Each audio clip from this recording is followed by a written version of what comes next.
How's it going, guys? So my name is Jade Anderson. I work here at C2 Tactical, and today we're going to discuss the difference between OWB and IWB, also known as outside the waistband and inside the waistband.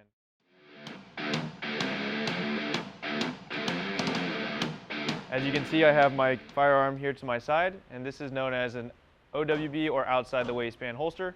Other holsters that are inside the waistband will be tucked inside of your pants, usually with a shirt or clothing garment covering it.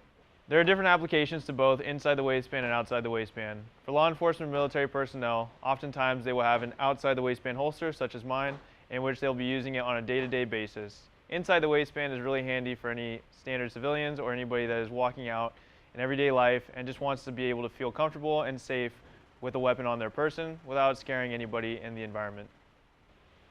So we're going to talk about some retention techniques that each holster has. So for instance, my OWB holster, outside the waistband holster, has two-stage retention. First stage is that the weapon is seated inside of this holster. The second stage is that there's a little button that then releases my weapon, such as this. Alright, so now we're going to talk about IWB and where to place that IWB holster. Personally, I enjoy putting my IWB holster in my front or the appendix carry position. The reason for this is because it is one of the fastest places that you can access your weapon and draw, whether you're in a seated position or a standing position.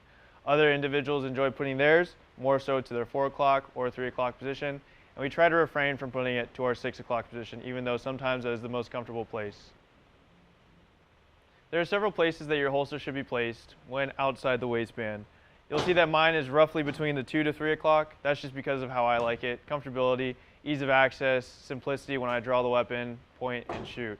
Other individuals enjoy putting their weapon more at the 3 o'clock, and that is the same for if it is inside the waistband. And finally, guys, don't forget, here at C2 Tactical, we have plenty of holsters that you can talk to our sales team about purchasing, whether that is IWB or OWB, and however you prefer to carry out in everyday life. Have a good rest of your day, and remember, keep my targets below my arrows.